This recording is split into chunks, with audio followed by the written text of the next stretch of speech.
Hello students, this is doctor Akanksha Gupta. आज का हमारा टॉपिक है preprocessor directives. Preprocessor directives. यदि आप इस चैनल पर नए हैं, फर्स्ट टाइम देख रहे हैं, तो प्लीज इस चैनल को लाइक और सब्सक्राइब कीजिए। आगे बढ़ते हैं। Preprocessor, C preprocessor होता क्या है? देखिए, अब तक आपने जितना भी मैंने आपको लेक्चर्स दिए तो उसमें आपने कोई इतना कंफर्मली समझ में आ गया होगा कि भाई हम एक प्रोग्राम लिखते हैं, फिर वो प्रोग्राम कंपाइल करते हैं, फिर कंपाइल करने के बाद एग्जीक्यूट करते हैं। मीन्स आपको टू फेज बिल्कुल क्लियर है कि जो हम एक प्रोग्राम बनाते हैं, राइट? जैसे ये आपने प्रोग्राम बनाया, कुछ भी ये लाइंस लिखी हुई हैं, ये आपने सपोज फर्स्ट डॉट सी करके आपने ये सेव किया हुआ है। हाँ, ये प्रोग्राम है, राइट? अब आप इस प्रोग्राम को फर्स्ट स्टेप लिखते हैं, फिर सेकेंड स्टेप कंपाइल करते हैं, फिर थर्ड स्टेप रन करते हैं और आपका आउटपुट आ जाता है। अब उससे भी पहले एक चीज परफॉर्म होती है, एक वर्क परफॉर्म होता है, ठीक है? That is called preprocessing. अब वो प्री प्रोसेसिंग क्या होता है?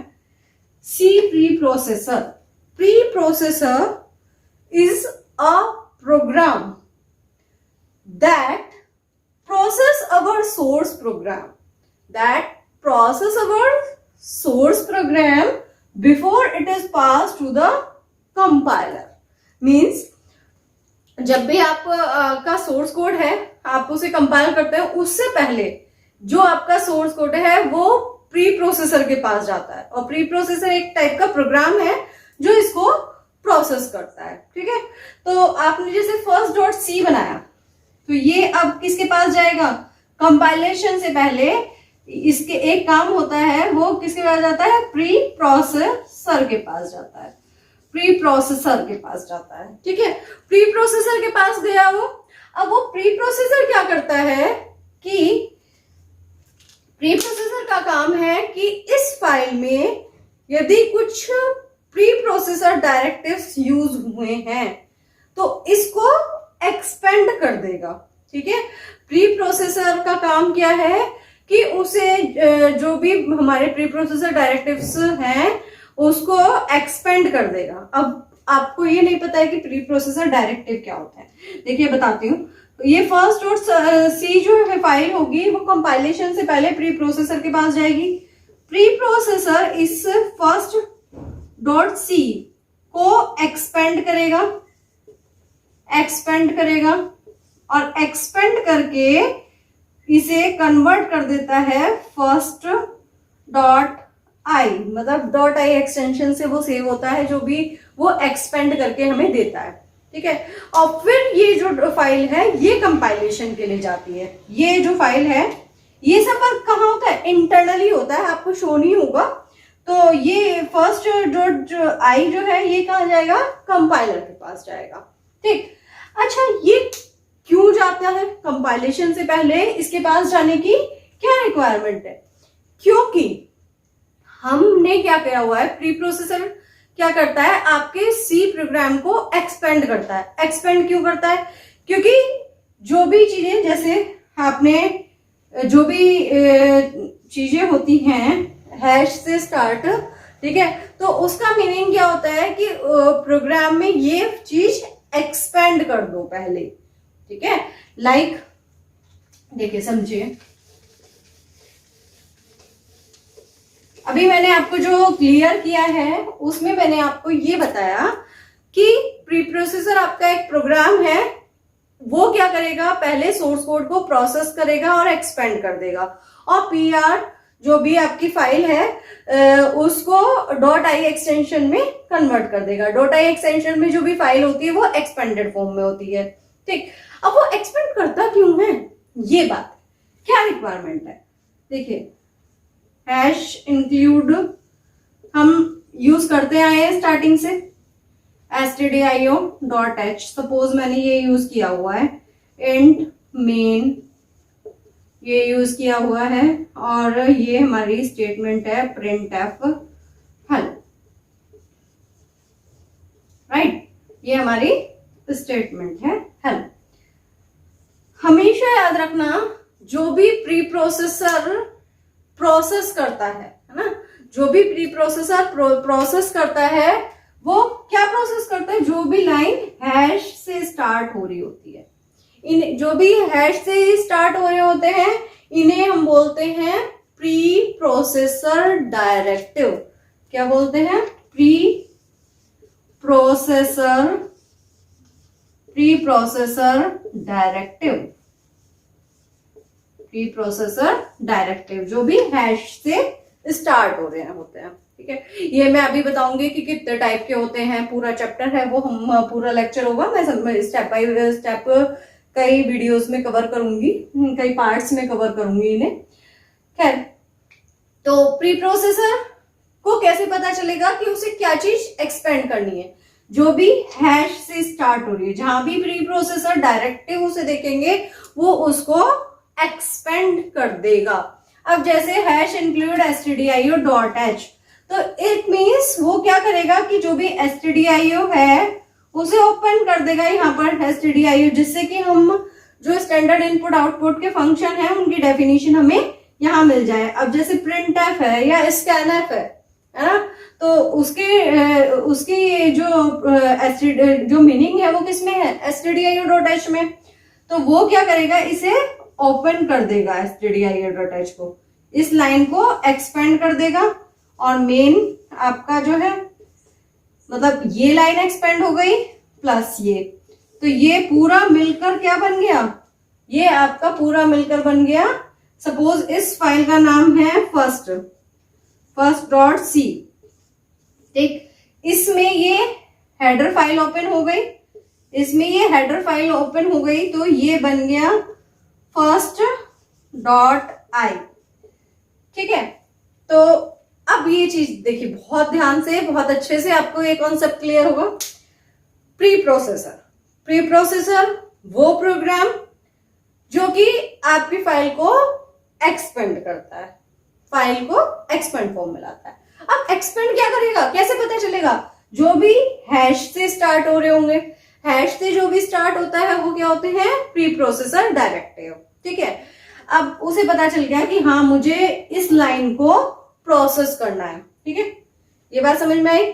अब उसे ये पता चल गया कि इस लाइन को उसे प्रोसेस करना है। जैसे ही आपने फर्स्ट डॉट सी प्रोग्राम बनाया, ये किसके पास गया? बिफोर कंपाइलेशन प्री प्रोसेसर के पास गया।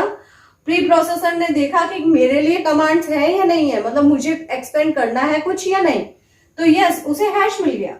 यस, हैश इंक्लूड टाइप का प्री प्रोसेसर डायरेक्टिव अभी मैं कवर करूंगी। तो उसे ये मिल गया कि उसने प्रोग्राम में एक फाइल इंक्लूडेड है, जो इन यहाँ पर जो फंक्शन यूज हो रहे हैं उनका मीनिंग लिए हुए है। तो वो क्या करेगा, इस फाइल को एक्सपेंड कर देगा, जिससे इस फाइल में printf का मीनिंग है, जिससे आप यहाँ मेन में इसे यूज कर पाए। तो इसने ओपन कर दिया, एक्सपेंड कर दिया, तो आपके पास अब ये जो एक्सपेंडेड फॉर्म है ये है फर्स्ट डॉट आई। अब ये कंपाइल होगी। ठीक है, तो कंपाइलेशन के टाइम में जब भी printf आएगा वो मीनिंग यहां से उसका ले लेगा। तो ये काम है प्री प्रोसेसर का, कि वो जो भी चीजें इसमें इंक्लूड है या हमने कुछ चीजें ली हुई हैं, वो भी आगे बता रही हूँ कि क्या क्या चीजें हम प्री प्रोसेसर डायरेक्टिव में कंटेन कर सकते हैं या उसके थ्रू बता सकते हैं। तो वो उसको प्री प्रोसेसर उसको एक्सपेंड कर देगा, और एक्सपेंड जो भी करेगा वो डॉट आई एक्सटेंशन में हो जाएगा। अब ये जो डॉट आई एक्सटेंशन फाइल का है ये कंपाइलेशन के लिए फिर जाएगा। तो ये काम होता है हमारा total. First step pre processor, जैसे आपने सोर्स कोड लिखा, प्री प्रोसेसर के पास जाएगा, प्री प्रोसेसर देखेगा कि प्री प्रोसेसर डायरेक्टिव है, प्री प्रोसेसर डायरेक्टिव हैश से स्टार्ट होते हैं। जैसे ही वो प्री प्रोसेसर डायरेक्टिव उसे मिले, वो उस लाइन को प्रोसेस करता है, एक्सपेंड करता है। ठीक है, एक्सपेंडेड फॉर्म जो भी होती है वो डॉट आई एक्सटेंशन में सेव होती है, और डॉट आई एक्सटेंशन आपका कंपाइलेशन के लिए जाता है। अब ये प्री प्रोसेसर डायरेक्टिव्स कितने टाइप के होते हैं, इनके टाइप हम डिस्कस करेंगे। ठीक है, इसमें types of pre processor directive, macro expansions, ठीक है। प्री प्रोसेसर डायरेक्टिव का फर्स्ट टाइप है macro expansion, second file inclusion, जो आप फर्स्ट प्रोग्राम से पढ़ते आ रहे हैं, हैश इंक्लूड क्या होता है, फाइल इंक्लूजन टाइप का प्री प्रोसेसर डायरेक्टिव होता है। थर्ड आपका है conditional compilation, conditional pre processor directive. Fourth है मिसलेनियस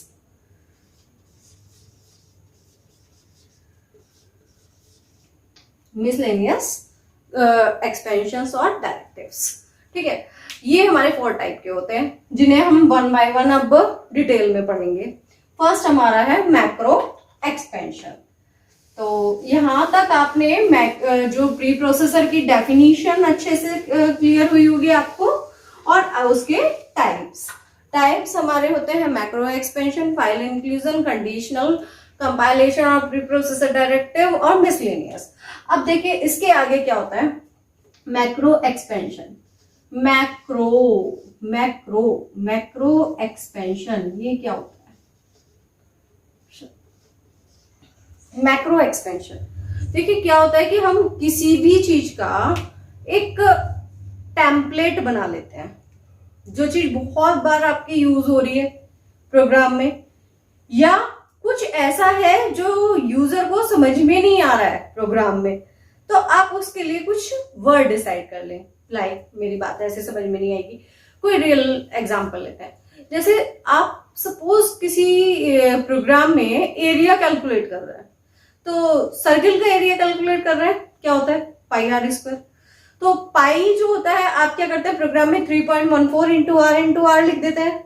अब यदि थर्ड यूजर जो आपके प्रोग्राम को पढ़ रहा है उसे ये नहीं पता कि 3.14 क्या है ना, कि आपने क्या वैल्यू रख दी है, तो उसकी रीडेबिलिटी, उसे यूजर फ्रेंडली बनाने के लिए आप क्या कर सकते हैं, 3.14 को पाई लिख सकते हैं। देखिए कैसे मैक्रो एक्सपेंशन पहले तो होता क्या है और कैसे बनाते हैं इसको, कैसे हैश डिफाइन, ये pre processor directive, macro expansion pre processor directive है, हैश डिफाइन। अब जिसको भी आपको रिप्लेस करना है, सपोज 3.14 की जगह पर आपको पाई लिखना है, तो 3.1 प्री प्रोसेसर डायरेक्टिव क्या करेगा, जहां पर भी 3.14 लिखा होगा, वहां जहां पर भी पाई लिखा होगा उसे रिप्लेस कर देगा 3.14 से। देखिए कैसे, यहाँ पे हमने हेडर फाइल्स इंक्लूड कर लीजिएगा, hash include stdio.h and conio.h। अब हमने एंड मेन, एक चीज ध्यान रखिएगा यहाँ सेमीकोलन नहीं है, ठीक है। एंड मेन आपने यहाँ पर फ्लोट एरिया ले लिया, एक एरिया ले लिया है आपने, और इंट रेडियस ले ली है, प्रिंट एफ एंटर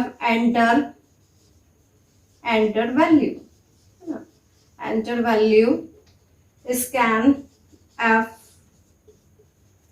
अभी हम एक नंबर इनपुट करा लेंगे। सपोज हमने ये नंबर इनपुट करा लिया। अब जैसे ही हमने ये नंबर इनपुट कराया तो हमने क्या किया, एरिया कैलकुलेट किया, पाई आर, अभी तक आप क्या लिख रहे थे, 3.14 इंटू आर। अब मैंने इसकी जगह पर क्या मोस्ट सुटेबल नाम रख दिया है इसका, पाई, ठीक है। अब देखिए, अब मैं क्या लिखूंगी, पाई इंटू आर, ठीक, गेट ch लिख दीजिए और रिटर्न 0 करा दीजिए, रिटर्न 0। अब देखिए जो ये हैश डिफाइन है, हेडर फाइल से इंक्लूड कीजिएगा पहले, ये क्या होती है ना, ये इसे जो हमने जो ये नेम दिया है 3.14 को, इसे कहते हैं मैक्रो टेम्पलेट, ठीक है। 3.14 को macro expansion this is called macro expansion, और इस पूरी टर्म को मैक्रो डेफिनिशन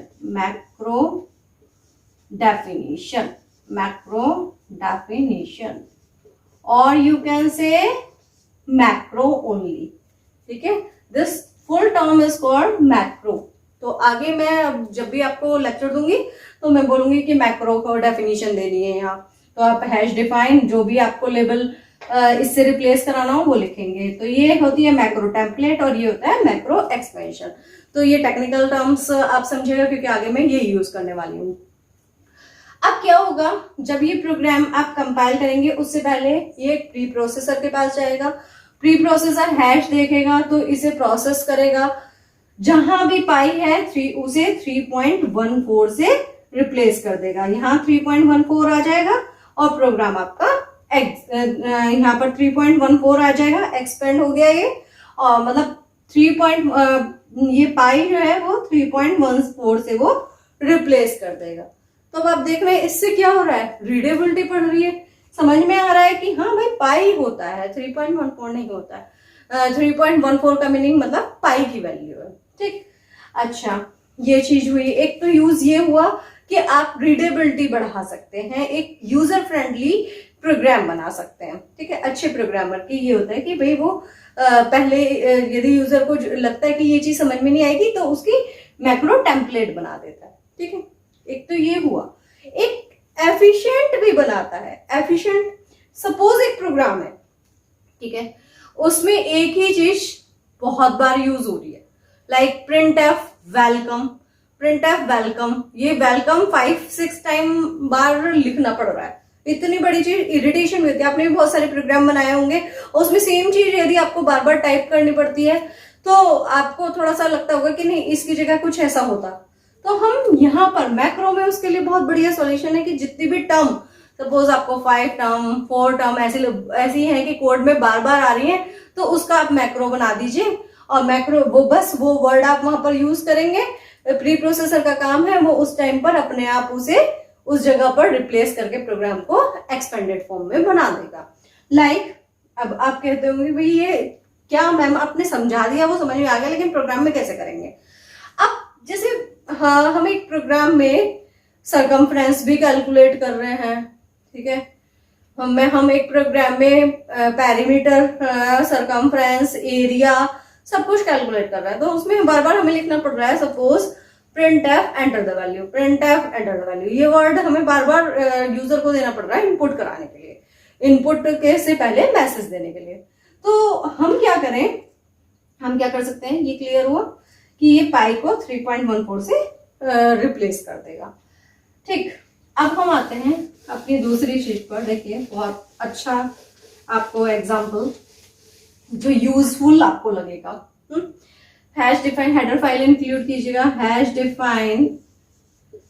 डिफाइन सिर्फ प्रीआर, यहां पर लिखिएगा print F enter the value, ठीक है। कहीं पर भी जहां भी आपको ये लिखना है print F enter the value, वहां पर अब आप पीआर यूज कर सकते हैं, ओनली 2 वर्ड्स, है ना। और यदि आपका 5 टाइम्स आपके प्रोग्राम में ये यूज हो रहा होगा तो आपको बस क्या यूज करना है उसकी जगह, पीआर। तो कितना कॉम्पैक्ट हो गया, कितना आपके लिए एफिशिएंट हो गया कि सिर्फ आपको पीआर लिखना है और ये प्री प्रोसेसर का काम है अपने आप देखेगा पीआर मींस दिस, उसे उसकी जगह पर रिप्लेस करेगा और प्रोग्राम को एक्सपेंडेड फॉर्म में कंपाइलर को दे देगा। देखिए कैसे यूज करते हैं।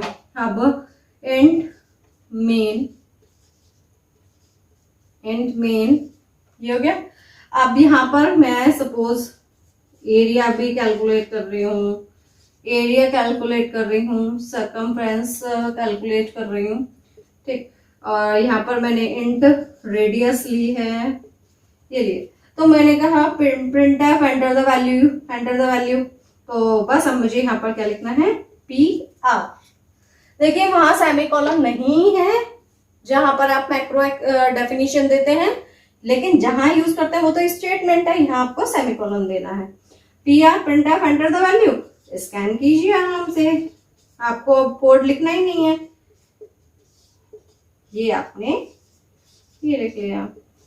ठीक है, अब सरकमफ्रेंस के लिए सपोज ये एरिया के लिए आप एक रेडियस R1, अब R2, सपोज सरकमफ्रेंस किसी और सर्किल का है तो आपको फिर लिखना है printf एंटर द वैल्यू, बस आप PR लिखिए फिर स्कैनर,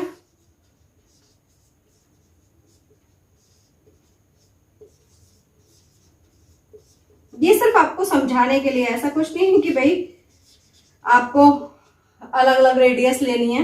ये एक मैंने ऐसे एग्जांपल बनाया कि भाई मुझे एरिया किसी और का सर्किल का कैलकुलेट करना है, किसी और रेडियस का, और सरकमफ्रेंस किसी और रेडियस का, तो ये करा हमने। अच्छा, सरकमफ्रेंस कैलकुलेट कर लीजिए C, ठीक, C is equal to 2 pi 3.14 into R2। अब यहाँ पर आप इसे प्रिंट करा लीजिए, प्रिंट एफ